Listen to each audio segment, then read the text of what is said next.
staring down a thunderstorm above the North Sea. Take a look at that. No, I don't like it. A modern turboprop is struck by more than 1 million volts. After the lightning strike, you're obviously looking to see, have we been damaged? Damn it, the plane's not responding. Help me pull. You can fly an aircraft without a compass, you can fly an aircraft without a radio, Mayday. We've been struck by lightning and are having control difficulties. but you can't fly an aircraft without functioning controls. But investigators can't figure out how lightning could have caused the plane to behave the way it did. Look at that. I mean, the elevators are trying to get the nose to pitch down instead of up. You've not come across an aircraft where there would be this difference between the pilot input and what the aircraft was actually doing. Oh, no!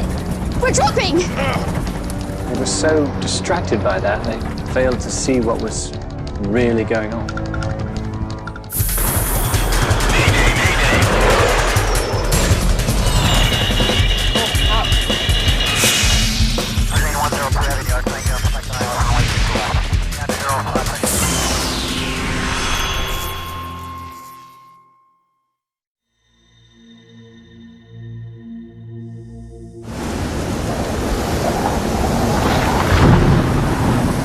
It's 6:45 p.m. Loganair Flight 6780 cruises over the North Sea near Scotland. Let's get lower. Request flight level 110, please. Approach Loganair 6780, requesting descent to 110. 6780, descend to 110. The plane is more than halfway through a 65-minute flight. Most of the passengers live on the Shetland Islands. All done? Yes, thank you. I'll take that. Many are returning home from holiday shopping in Aberdeen. Air travel is massively important to residents in Shetland.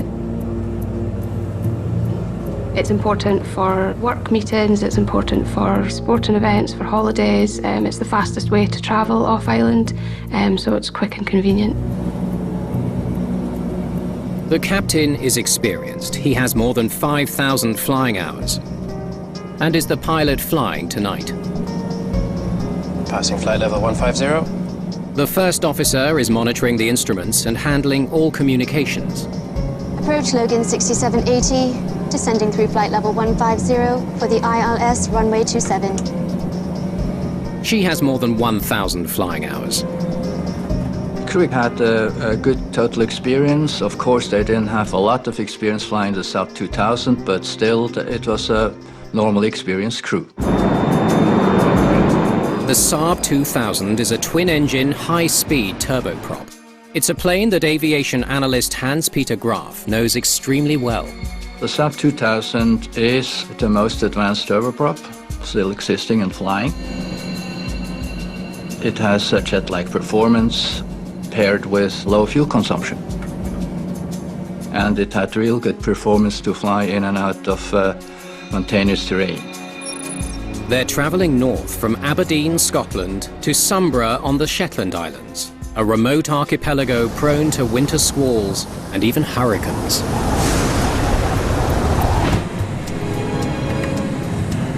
Loganair 6780. For your information, looks like the ATIS antenna at Sumburgh has been struck by lightning, so the system's not functioning.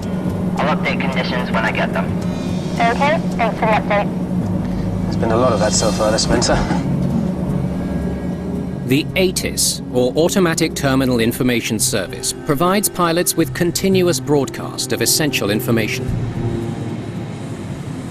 It broadcasts weather and airport information every 30 minutes, on which the pilots will base their approaches and landings. Why don't you tune ATIS in anyway? Sumburgh Information Tango. Winds 290 at 34.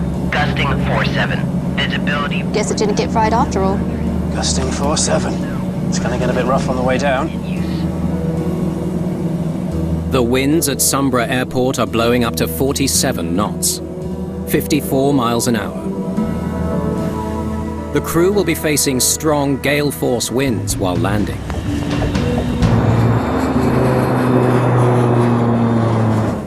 I travel by air a lot when it does get windy.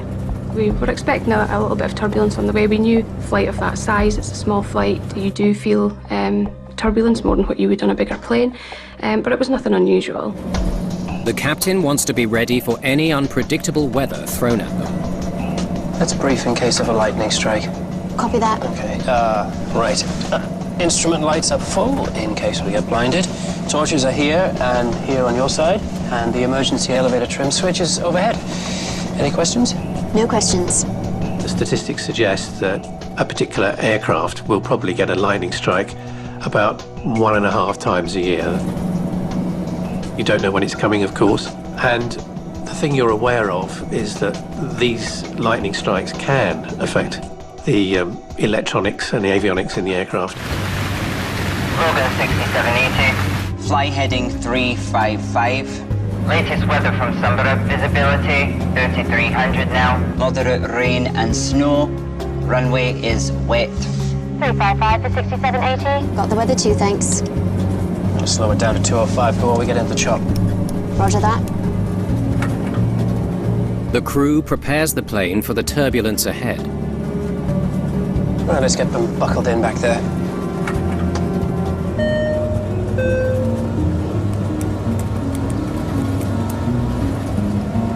"16 miles from Sumburgh Airport, Flight 6780 turns onto its final approach to the runway.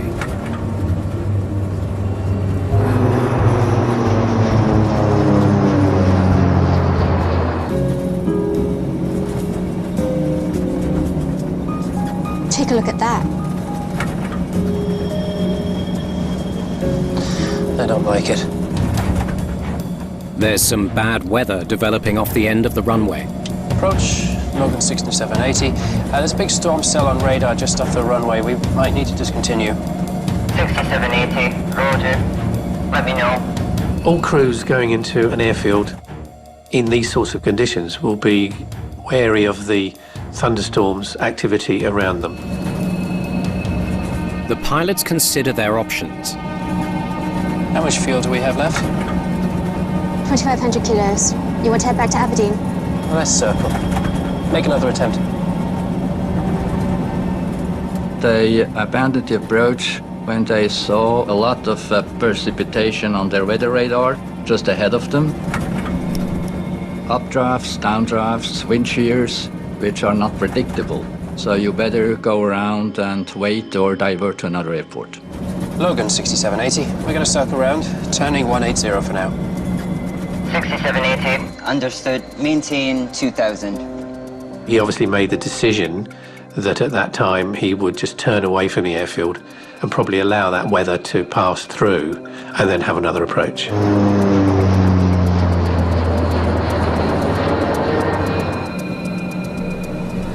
As the pilots circle for another landing attempt. Oh, crap! It sounded like a gunshot. It was just a very short, sharp noise and a flash.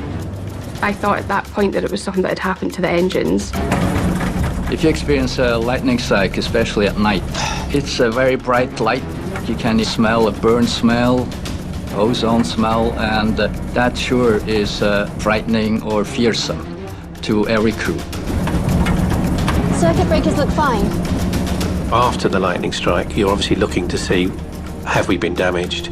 Are the instruments still working correctly? And I have control. But something's wrong. The controls feel really heavy. Damn it, the plane's not responding. There must be a degree of panic will set in where the controls are just not responding. The plane isn't responding. Mayday, Mayday. This is Loganair 6780. We've been struck by lightning and are having control difficulties. Please clear the airspace.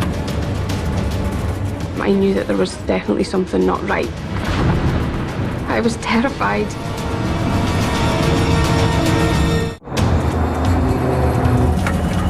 Loganair Flight 6780 is in distress 2,000 feet above the North Sea.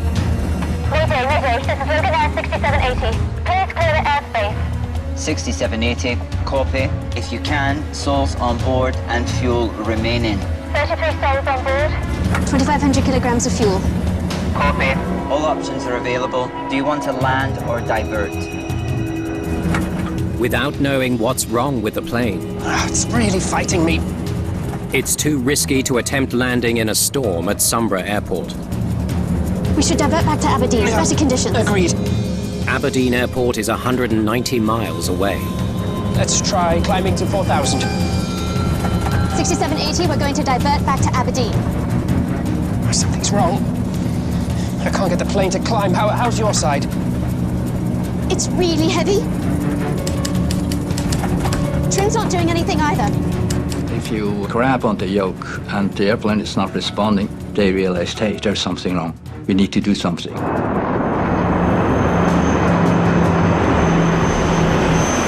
Finally, the crew catches a small break. Altitude is increasing. Keep on it. The plane is climbing, but not as quickly as it should be. The elevators might be damaged. In 2 minutes, the plane has barely climbed 2,000 feet. The first officer worries the lightning strike may have disabled their instruments.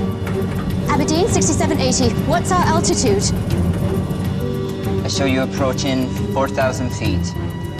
But the controller is getting the exact same readings as the crew. We're really not going anywhere fast. Pull! I'm almost all the way back. Let's face it, you can fly an aircraft without a compass, you can fly an aircraft without a radio, but you can't fly an aircraft without functioning controls. And then the unthinkable happens. Oh, no! Come on! We're dropping! Flight 6780 plunges uncontrollably towards the North Sea. The flight went into that nosedive, so we knew immediately that something wasn't right with the plane. 6780, 3800 now, 600, 3400. The pilots wrestle with their controls as the plane speeds towards the water at 350 miles an hour. You're descending. 2,000 feet, 1,800 feet. The dive was so fast, you just felt like your heart was in your mouth. I had no idea how close we were to the sea. You couldn't see anything, it was just pitch black. It was terrifying, it was really scary. 1,500 feet, you're descending. Nothing's working. Come on! Pull up! The airplane is less than 10 seconds from impact. Must be incredibly frightening because the pilots would be aware of their rate of descent, they would be aware of their altitude, and they would be aware of how much time left they had to effect a recovery. 1,100. Speed! Speed! In a last-ditch effort to save the plane, the captain increases engine power.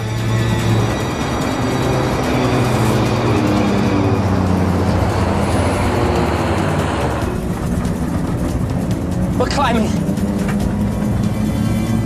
So increasing the power may increase the amount of airflow over the wings and give you a little bit more lift to allow the aircraft to pull out of its descent. We were travelling at such a speed that when the plane started pulling up again, it was a kind of a sensation of being on a roller coaster. It was definitely a relief to start climbing after that nose pitch. The pilots have avoided near catastrophe. But now they need to get their plane back to Aberdeen safely. In the moments after that, we had a period of just terrible turbulence, the worst turbulence I've ever experienced. The man behind me started vomiting. Everybody was the flight was quite quiet though, it was kind of eerily quiet. Requesting flight level 240. 6780. Roger, climb and maintain 240. The controls are working better now.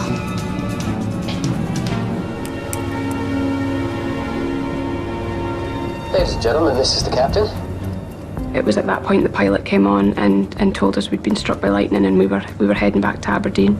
We had some flight control issues. Everything is under control now. We'll be landing in Aberdeen in 15 minutes. And please expect to see some emergency services on the ground when we land. Not to panic. It's just a standard precaution. Thank you. When you go through a moment like that, you panic until you're on the ground. Let's fly a straight and approach. And get this plane on the ground as soon as possible.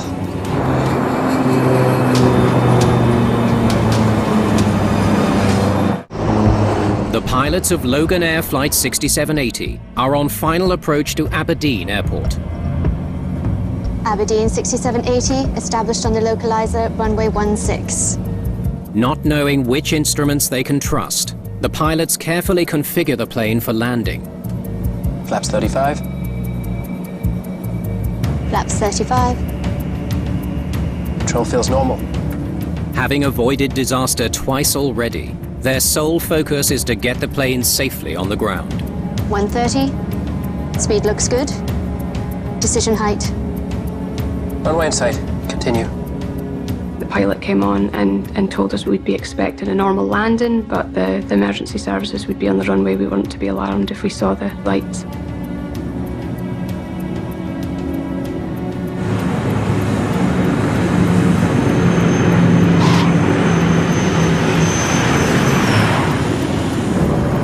All right. 50 knots, coming out of reverse. Check. The landing was smooth in Aberdeen. I was just glad that we were on the ground. Happy to be on solid ground. Me too. I burst out into tears. It was relief more probably than anything. A little bit of shock probably too.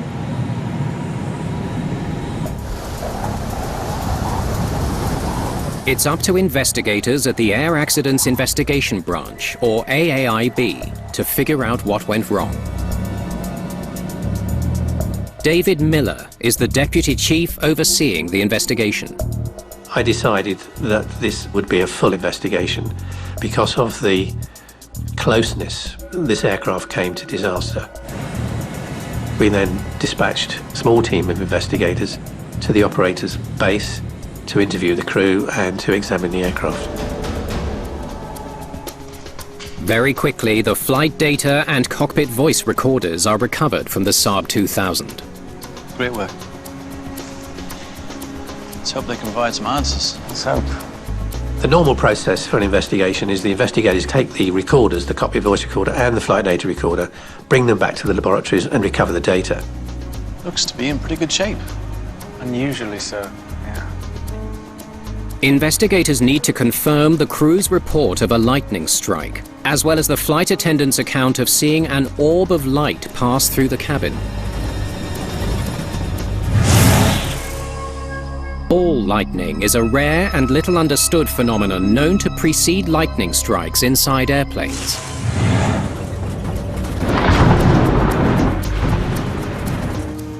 Right. Well, there's no damage on the wingtip.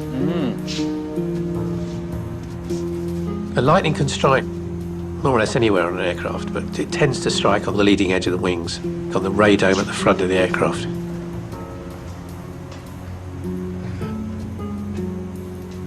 Soot marks on the radome. Investigators see signs of a lightning strike on the nose of the aircraft. Looks like some surface damage as well. Yeah? Yeah. The point of strike will often leave scarring, localized burning, sometimes a small hole. Right, let's see where it exited the aircraft then.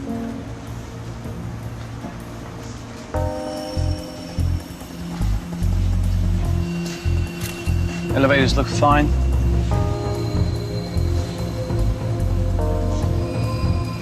Hang on. Have a look at that exhaust cone. Oh, yeah. That's where the lightning exited. Look at it, parts of it completely melted. There was a little bit of burning damage both to the front of the aircraft and the exit point of the lightning strike, which was at the very tail of the aircraft where the auxiliary power unit exhaust was placed. Oh, crap! The team now knows how the lightning struck the plane. The controls feel really heavy. So one of the first things to go and have a look at, what was the effect of the lightning strike? Were the systems damaged? Were there malfunctions? Okay, you ready? The AAIB tests the plane's flight controls to see if they're working. Okay, check the rudder.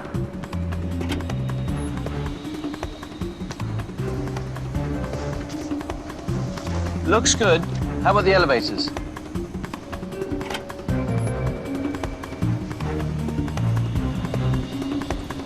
Yeah, elevators are working too. Everything checks out. Investigators are perplexed. If the plane was functioning properly, why did it become so difficult to control after the lightning strike? There were no abnormalities, no system defects that we could find either structurally or within the avionics. Beyond that, it looked like a completely normal, serviceable aircraft. AAIB investigators interview the pilots of Flight 6780.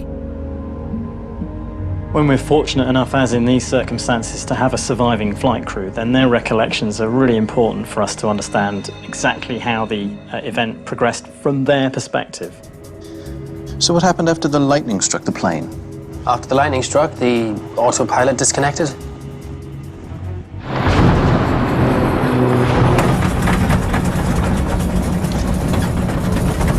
I have control.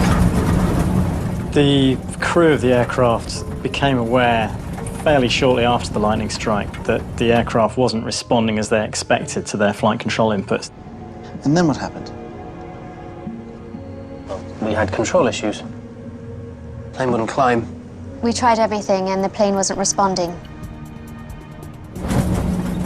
The pilot flying was finding that he was having to put an increasingly strong backward effort on the control column to raise the nose of the aircraft. I can't get the plane to climb. How's your side? It's really heavy. Trim's not doing anything either. The aircraft wasn't responding the way that he expected. And then? And then we entered a steep nosedive. And the control issues continued.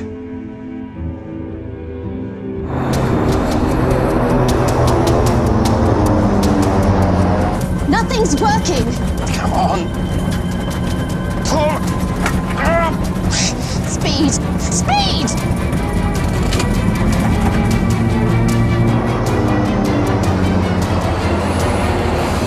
It wasn't until after we'd increased power that we were able to get the aircraft under control. Oh, really? Why did the crew believe that they had control restrictions and control problems, when in fact testing of the aircraft showed that there were no faults?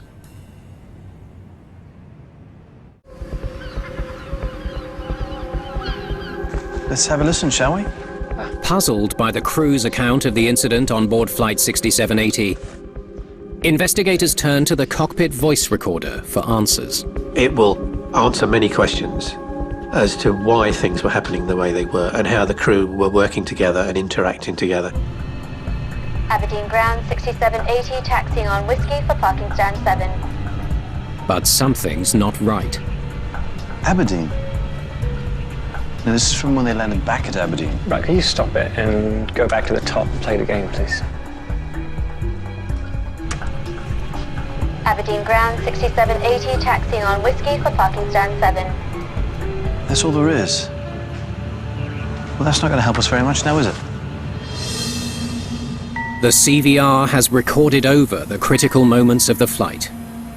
It's a major setback for the investigation. We discovered that the cockpit voice recorder, which only lasted for 30 minutes, has been overwritten by subsequent events. So there was no record of the crew conversation and how they interacted with each other. And so you have to look elsewhere for the information.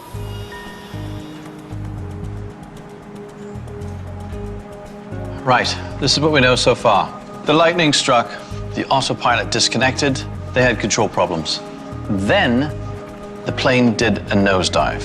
Well, let's review the data. Will the data recorder provide the answers they need to solve this case? Flight data recorders often add a level of detail that simply can't be gained from the witnesses themselves. And crucially, quite often the information that's gathered from a recording device offers a slightly different perspective to what we might get from personal recollections. Stop.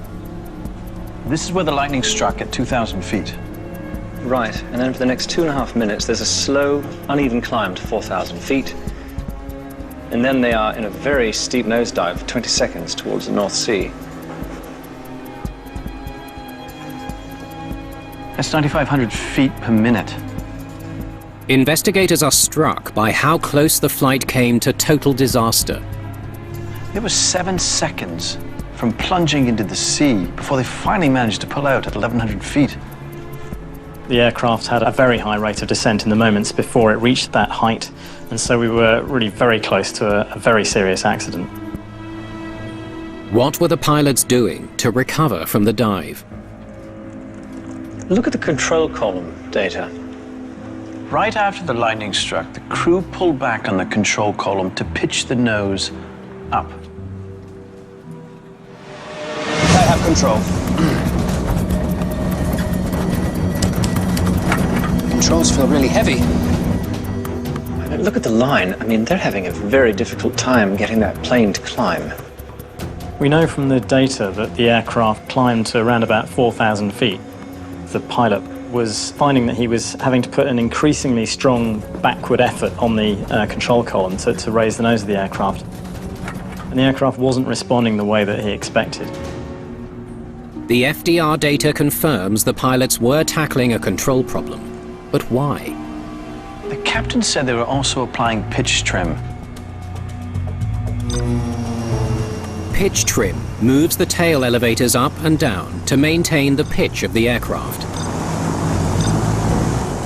Could we take a look at the pitch trim data, please? Right. Investigators make a puzzling discovery. Look at that. The elevators are trying to get the nose to pitch down instead of up.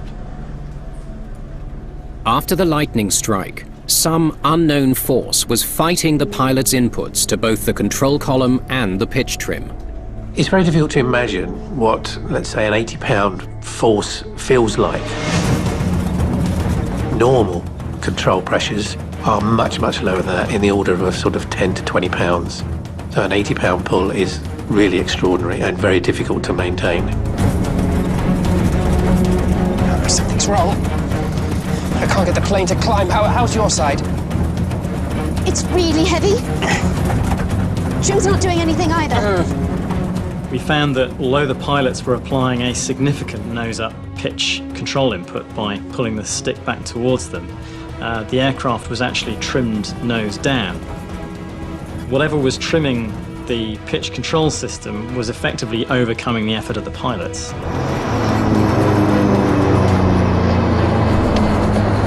The crew said the lightning struck, the autopilot disconnected, and then they had control problems. Right. Could we take a look at the autopilot data, please? Finally, the team zeroes in on the answer. The autopilot was on almost the entire time. The pilots themselves were very clear in their recollection that it had disengaged. All of the evidence we had indicated that the autopilot had in fact remained engaged. It's no wonder the pilot had control problems. The autopilot was set to keep the plane at 2,000 feet. Right, and whenever the pilots tried to get the plane to climb, the autopilot would engage and bring the plane back down. Back to its assigned altitude. Investigators discover that after the lightning strike, the pilots were in a tug of war with the plane. I can't get the plane to climb. How's your side? It's really heavy.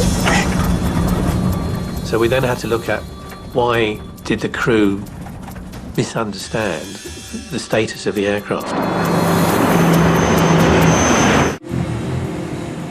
The AAIB contacts the captain of Flight 6780 to better understand why he thought the autopilot disconnected, when in fact it hadn't. The Saab 340. Okay, thanks. He said he assumed the lightning would disable the autopilot. The team learns the pilot trained for lightning strikes on another airplane, the Saab 340.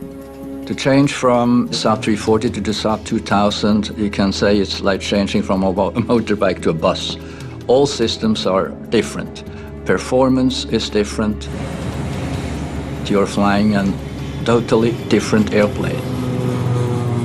During the training on the Saab 340, the commander had experienced a simulated lightning strike to that aircraft, which caused both generators to fail.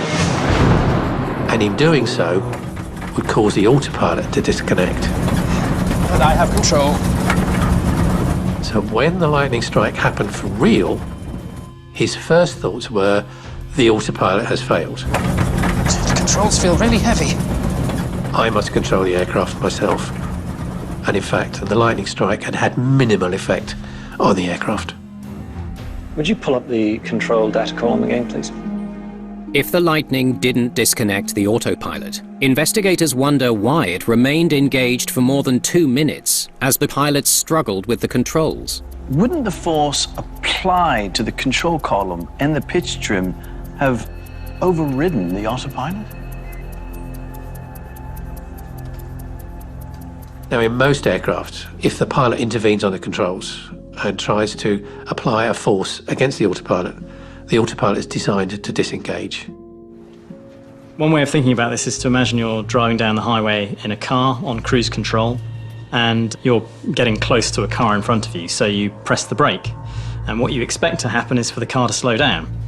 You don't expect the cruise control to oppose the brake and add more power to maintain 65 miles an hour. But that's essentially what was happening in this case. The autopilot was attempting to keep the plane at 2,000 feet, despite all attempts by the crew to climb. It says here, applying an override force to the column will not cause the autopilot to disengage.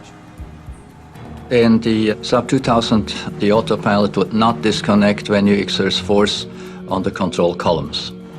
And more. Pressing the main pitch trim switches also has no effect to cause the autopilot to disengage. The team is surprised to discover there is no force override for the autopilot in the Saab 2000. Something's wrong. I can't get the plane to climb.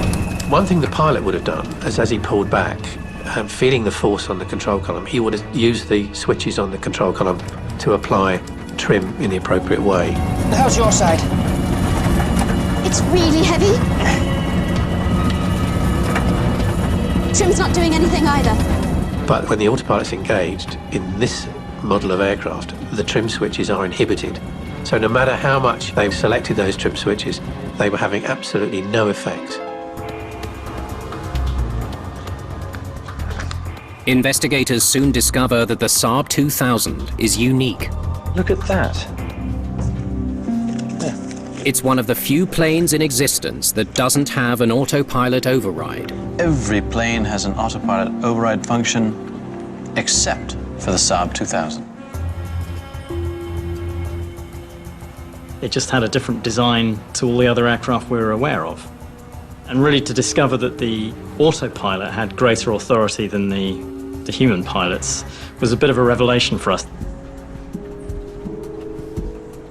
It still doesn't explain why the crew didn't know the autopilot was on almost the entire time. Wouldn't there be some sort of indicator in the cockpit? Yeah, I'll show you. Look over here. When the autopilot is connected, that will be a green AP. Well, what does the control panel look like when the autopilot goes off? Like this.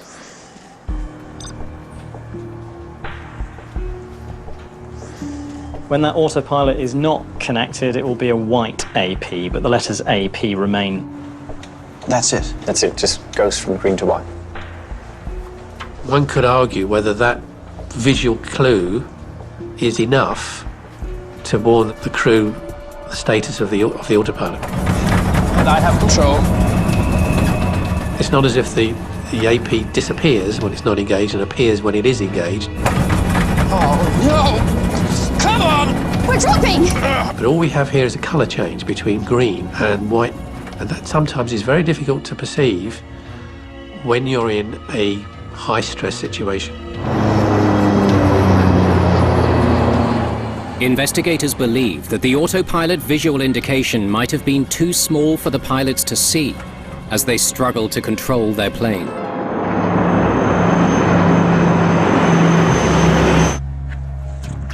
Surely there would have been oral warnings. Yes, right here. It says the plane's computer would have sounded a caution chime. Yeah.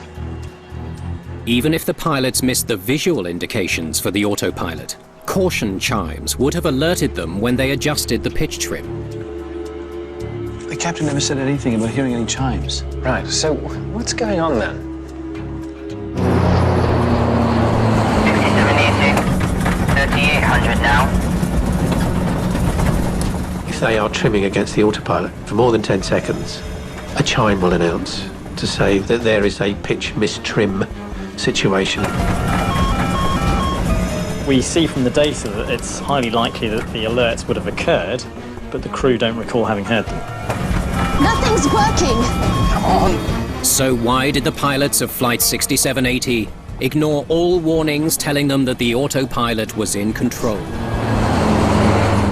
AAIB investigators have learned that after a lightning strike, the crew of Loganair Flight 6780 didn't recall hearing audible warnings that the autopilot was engaged and set to maintain 2,000 feet.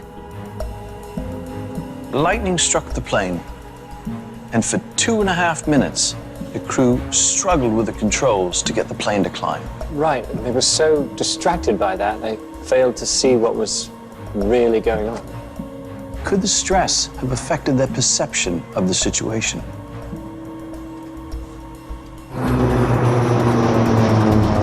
You have to bear in mind, of course, this was at night, in turbulent, poor weather, heavy rain,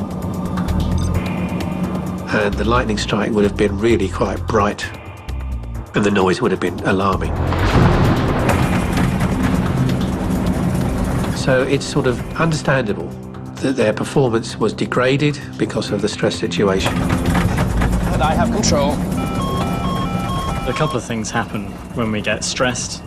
We tend to focus on fewer and fewer things, and we tend to not notice the other things. And that can be either visual cues or auditory cues. So we get what's called cognitive tunneling, and one aspect of that is inattentional deafness. So an alert might occur, but we might not hear it. It's very difficult for a crew to break the vicious circle of cognitive tunneling, where they're concentrating on one event and not looking at the bigger picture. The controls feel really heavy. But if the pilots were suffering from cognitive tunneling, how were they able to regain control of the plane?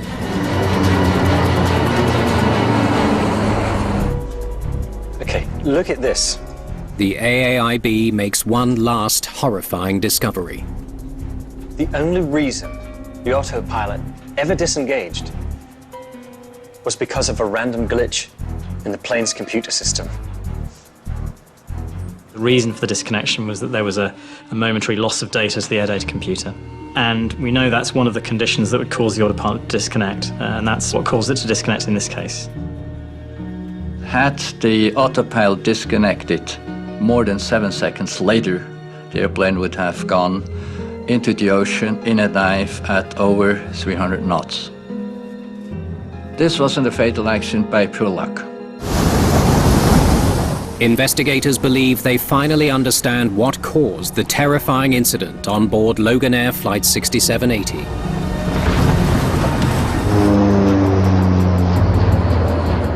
While circling away from a bad storm at Sumburgh Airport, Roger that. We'll wait until the storm's over. the crew is startled and disoriented by a lightning strike. In a moment of high stress, the captain believes the autopilot has disengaged, I have control.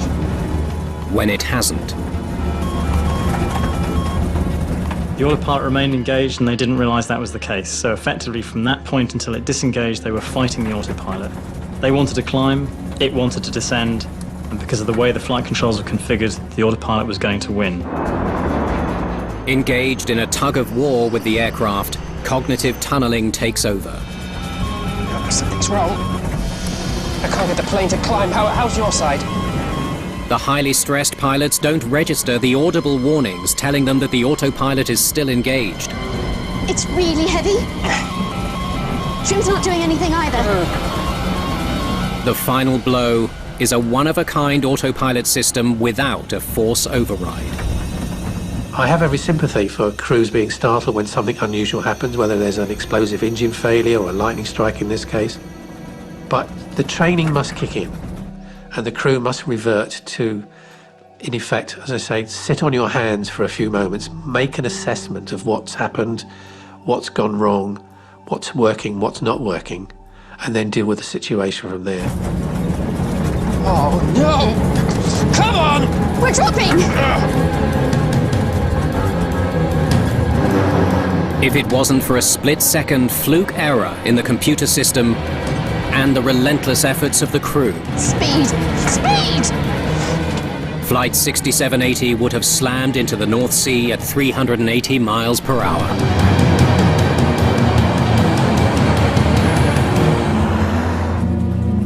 I would say I was a nervous flyer for a couple of years. So I've just kind of gone through the motions of sort of building myself up to knowing that it's going to be fine. The final report recommends several safety changes to the autopilot system. We then made recommendations looking at how aircraft could be certified in future to make sure that no future design could be certified where neither operation of the control column nor operation of the pitch control switches would result in disconnection of the autopilot. For investigators, the lessons of Loganair 6780 go beyond this one near tragedy. We can only go so far in educating human operators in how a system works. Ultimately, we have to recognize that they will behave instinctively, particularly when under stress. That's the real challenge for the future of automated systems.